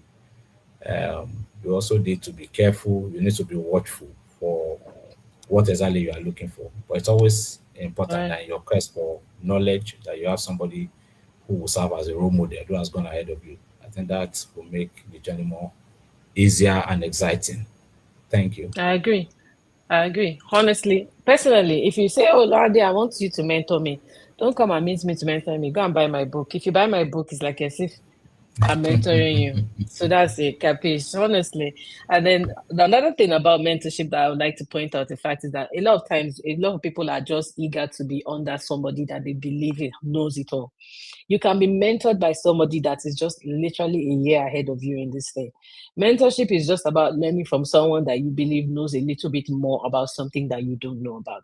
So maybe if we decentralize our minds from being mentored by, guys up there, ladies up there, or people that are beyond your reach, then you find out that mentors are all over around and around us. Amy, there's a question for you.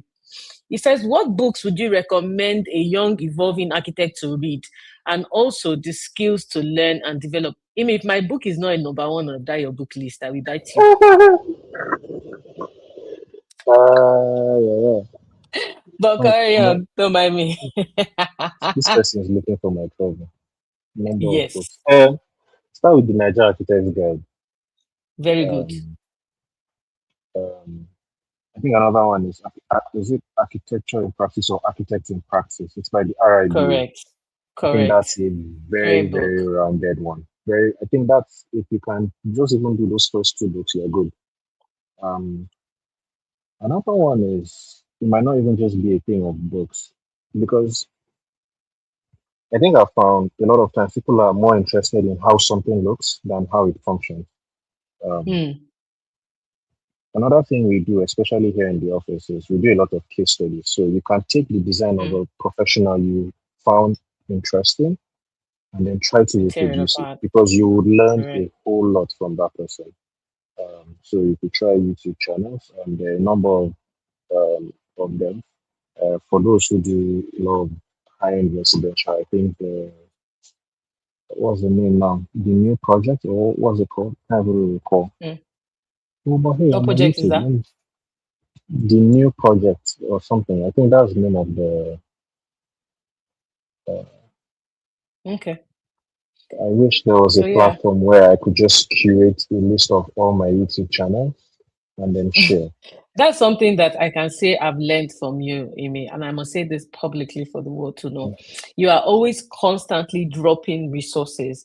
If it's not a podcast or a video on YouTube or some clip from a TED Talk or something, I'm sure your algorithm must be sweating with knowledge and not full of Indians putting their hand inside messy food like some of us.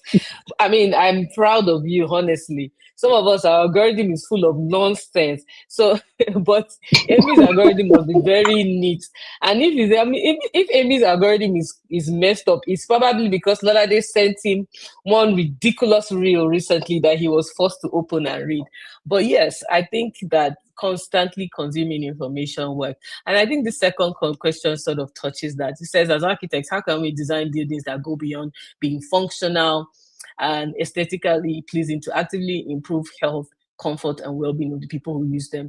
That's like a whole seminar on its own. But essentially, I think, Amy, what you've said about consuming information, doing case studies helps.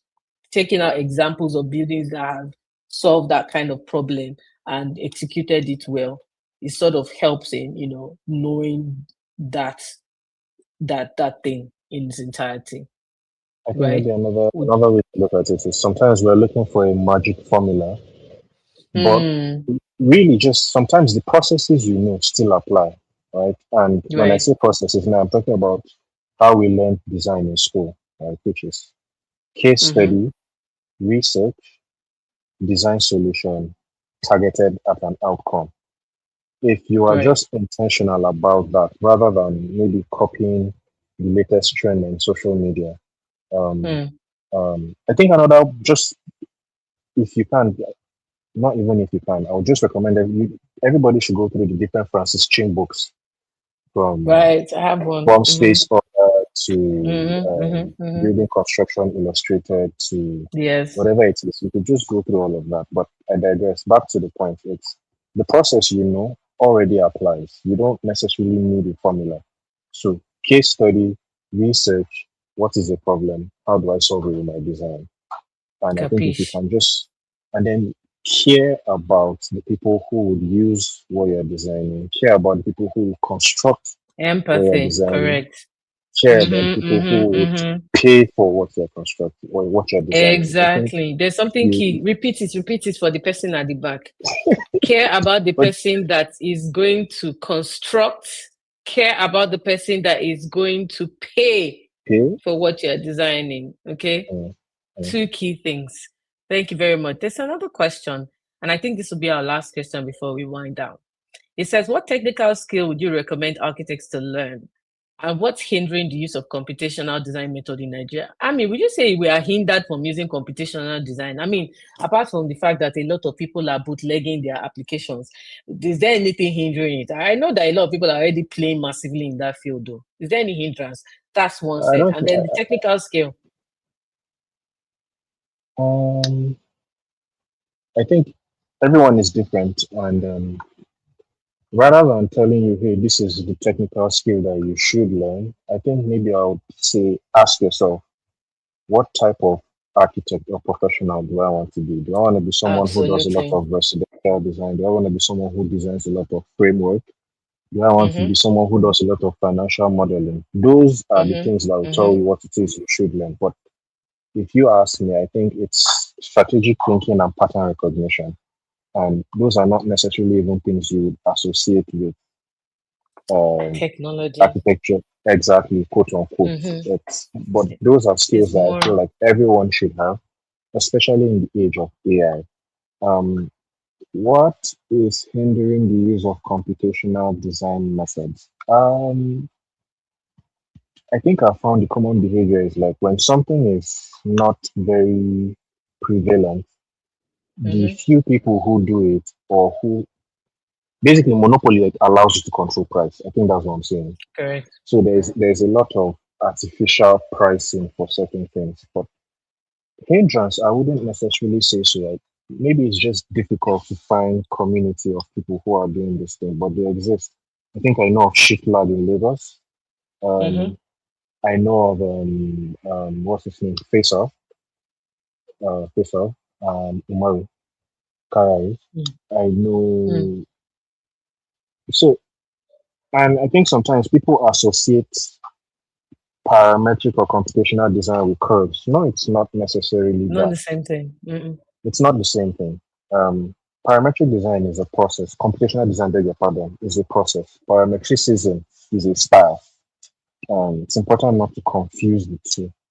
So you might even be doing a bit of computation without knowing it, because if you're able to, oh, these are the parameters I'm using in my work, and you're able to maintain a relationship between those things, it's something. Um, the problem I feel the person may be having is they want to learn, but there's no access. They don't know where to go. So I think I would recommend Algorithm Aided Design by Arturo Tedeschi. Um, there's another book by Robert Woodbury. Um, is it something Foundations of Parametric Design? I really wish there was somewhere I could Mm. drop all of these resources afterwards. But Unless you check. drop it in the comments. I think Oh, you can okay. drop it. If you can just take time and type it in the comments.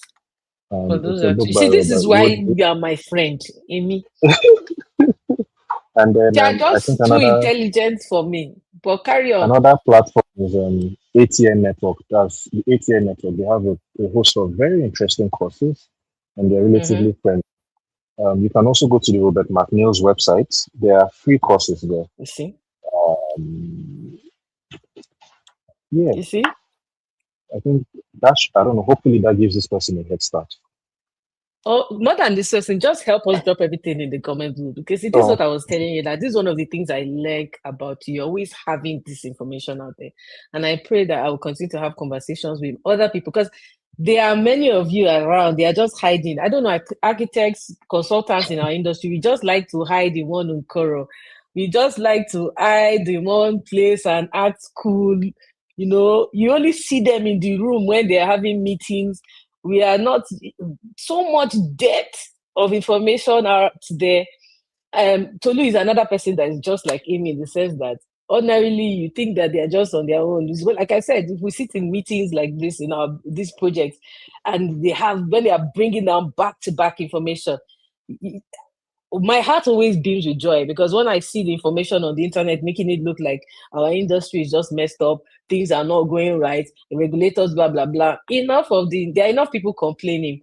My job here is to showcase the kind of intelligence that we have in our industry, in our continent, in our country, and talk about these things from a very objective way. And so we've come to the end of that conversation.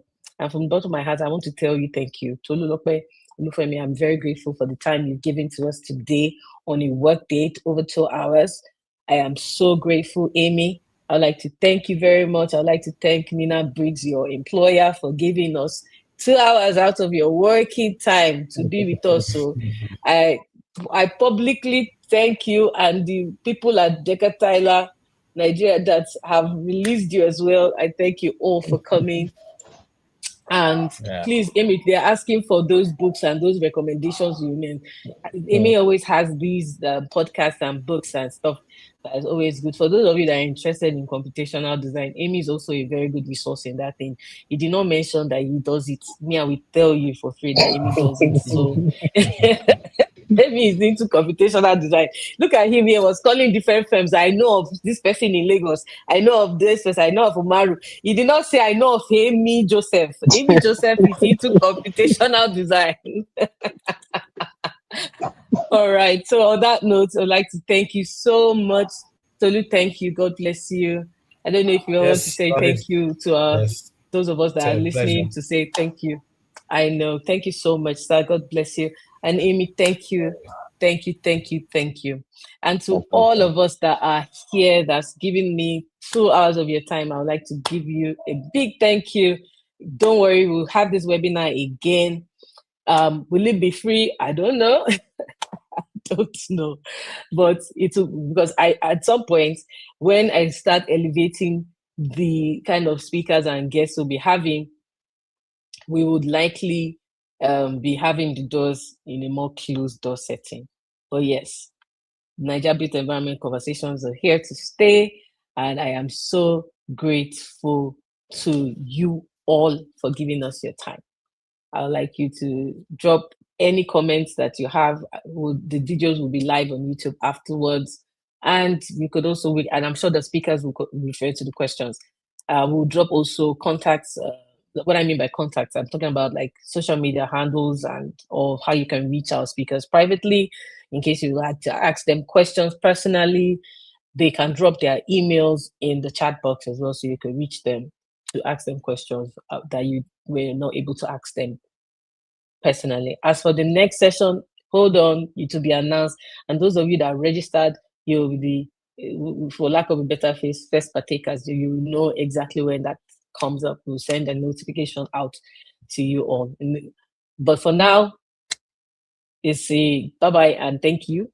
And catch you on the next edition. Cheers.